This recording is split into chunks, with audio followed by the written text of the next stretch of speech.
So Heather, when we last spoke to you, you were in India and now you're in Egypt. What's happening? It has been, like all of this trip, it's been incredible. But the thing I love most about Egypt is that we're here. Because when we left home, Egypt just wasn't a sure thing, and that's putting it mildly. We were nervous about Egypt, and I talk a good game with a lot of these things where I'm happy to get out there and be adventurous, but I'm traveling with two young children, and the thought that Egypt, a place that has had so much turmoil lately, would be a place we would stop. We weren't sure, and so that's why we sort of came up through Africa, went to India, and now have found ourselves back in Egypt. And that's really because so many people said to me, you've got to go, you've got to see it, it's incredible. It's not a world trip unless you've stopped in Egypt. This is where things began, and they were so right. Like, it's incredible, the things that it has to offer. And, nothing's crowded because everybody was as afraid as I was. And there's been no problems whatsoever. I'm actually now in Sharm el-Sheikh, which Sharm el-Sheikh's on the Sinai Peninsula. And even if I was coming to Egypt, I was not coming to Sharm el-Sheikh, right? This is the area where I think most recently 2 American tourists were kidnapped. Just, I think, for a couple of days, but kidnapped nonetheless. And it got a lot of international attention. So even when I was coming to Egypt, I would go to Cairo and I would go to Luxor and so on. But we weren't coming to Sharm el-Sheikh, and here we are. And it just goes to show you that, as I said recently, there just are no dangerous places in the world. There are dangerous situations, there are dangerous people, there are dangerous times, but the place itself is, we've had no problem. People are friendly, and it's been phenomenal. So how did you position that to your 2 young boys about potentially going to a dangerous part of the world? We don't talk to them about it that way. They wanted to go to Egypt, Cameron especially. Before we left home, the pyramids were the number one thing on his mind. We were going to go and see the pyramids. And so we just sort of didn't mention the fact that maybe we weren't going to see the pyramids to him all the way along.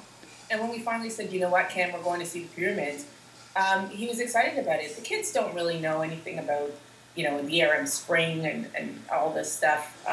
They just take each day as it comes, which is a gift in so many ways. And so we got to Egypt, and they took it in stride. Whatever was happening, and they've had no reason to fear. So there just isn't any concern amongst them that we were in any danger at any time. Now, have you seen the pyramids yet? And if so, what was their reaction to it? Cameron says he thought they would be further away. And we all did, really. The pyramids, I don't know if you've been... No, I haven't. Okay. The pyramids, whenever you see them in a movie, are way out. You got to get on a camel, and you got to go out there and have you. We got into our hotel, and we stayed first at the Mina Oberoi Hotel, which is one of the oldest hotels in Cairo. And we opened our drapes, and the pyramids were there. It was ridiculous. Wow. We have so many pictures of the pyramids from that vantage point. And then we actually went out there, and you can climb, up to a certain point on the pyramids. They're ridiculous, like just in terms of size and scope and experience to be there. And we just kept turning to each other and going, we are standing at the pyramids. It's ridiculous. But then it got even better because we knew about the pyramids, and we'd heard of King Tut. I remember grade 4 class learning about King Tut and Cleopatra and things like that. But as we began to travel across Egypt, we're actually encountering these things. So, the tomb, King Tut's tomb in the Valley of the Kings, or Cleopatra's signature on walls where, and it turns out there were several Cleopatras, but Cleopatra's signature on various walls carved, throughout Egypt and throughout these temples. And one of my favorite things was being in a temple, I think it was in Luxor or Aswan, and seeing graffiti from 1700s. So Greco-Roman graffiti on the carvings, and thinking, it was around so long ago that its graffiti is that old, Mm-hmm. It's been amazing. I'm sure I'm gushing, but it really was worth the stop. Well, you have to gush, Heather. My goodness, it's been amazing to listen to your different travels. I'm interested. Because they say travel is the greatest education, right?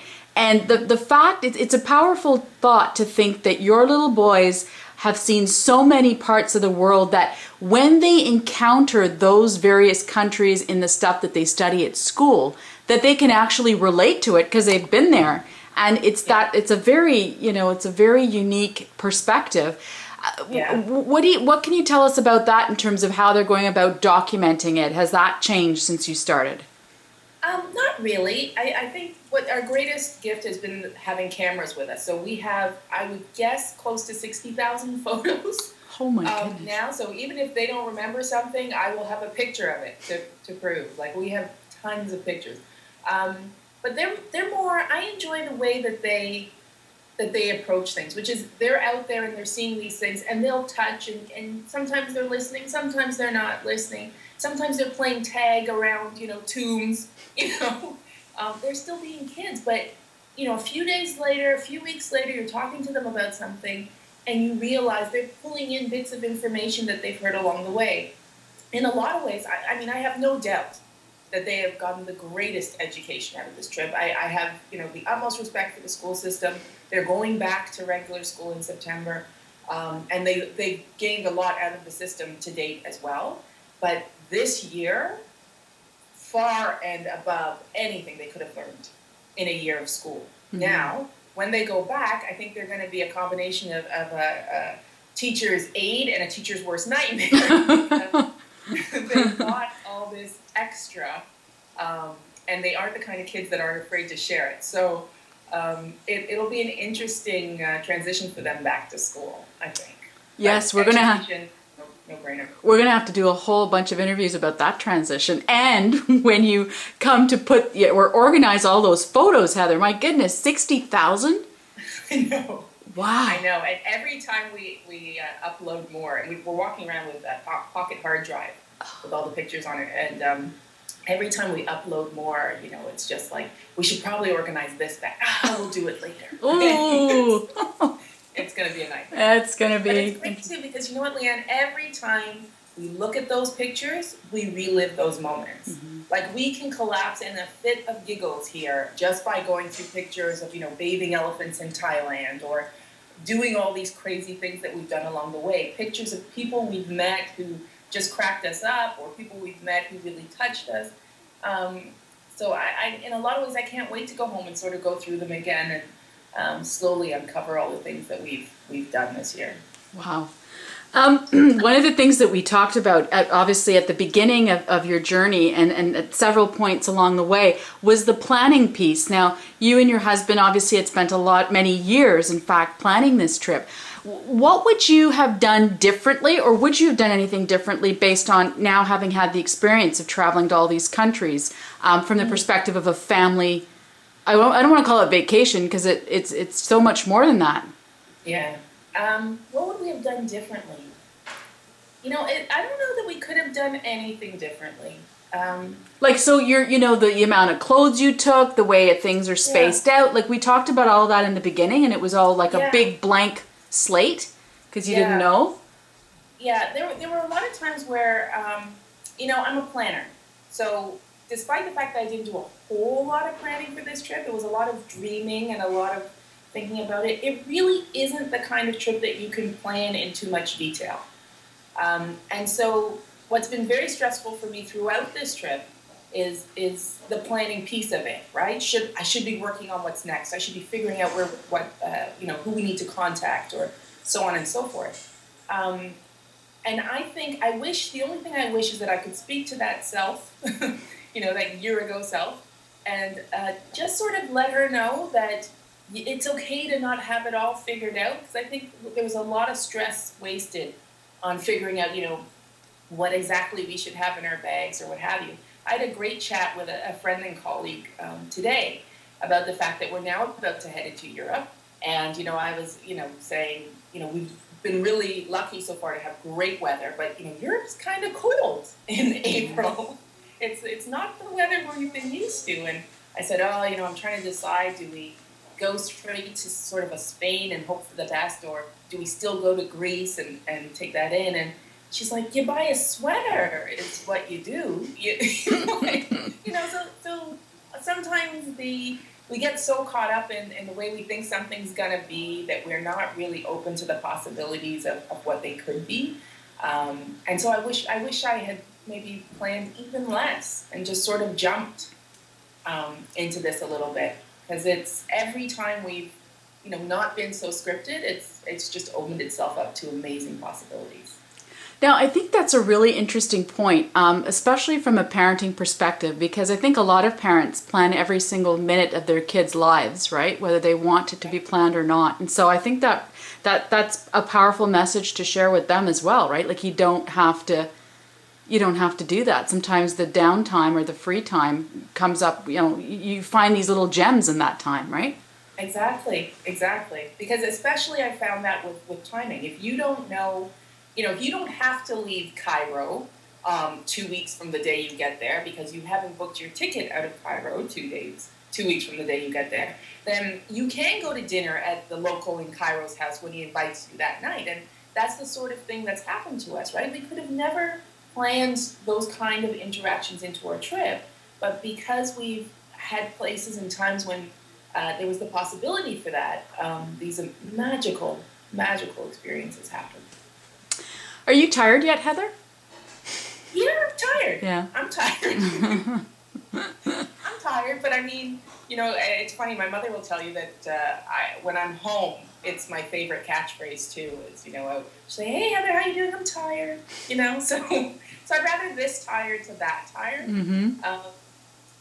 I'm tired, but I'm not tired of it.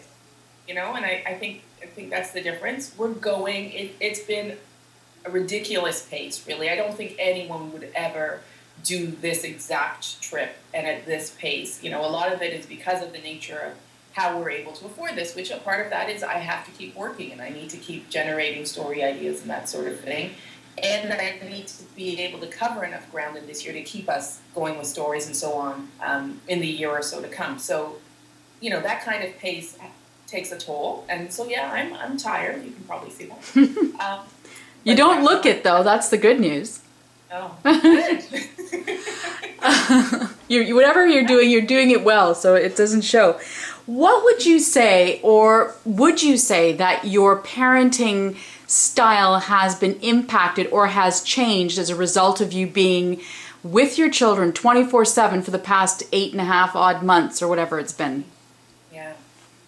Has my parenting style changed? I don't think it's changed that much. I think I'm a little more comfortable with their independence, not fully comfortable, but a little more comfortable. And I think that also comes from the fact that my kids have aged over this year, right? Like they've grown and they're more confident in themselves, and that inspires me with confidence in them. But I think I'm pretty much the same parent. I mean, the only thing I'll say for sure that I think has changed is that I was sort of a stickler for routine. And I don't feel like I'm as tied to routine as I was. And it's one of those things that I think when I get home will be the most interesting to watch for and will be a signal to me that maybe I'm letting go of this trip a little bit, is how able I am to get back into a routine or whether I'm not for them. And I think that'll be some indication of whether my parenting has changed. Well, and that's an interesting point because I guess, first of all, you're in trip mode. So, that's one piece of it. But a lot of these cultures aren't as regimented as we are in North America. Right. Right. So you're exposed to people that maybe don't have as much of a routine as you're used to seeing. Not nearly. Yeah. Not nearly. And not as much. They just don't move at the pace of North Americans at all. Mm-hmm. And what's happened over time is originally I was the one, running while everyone around me was walking. And now I've slowed to a walk too. And it's going to be very interesting to see what happens when I, start walking in that running world when I get home. So. Mm-hmm.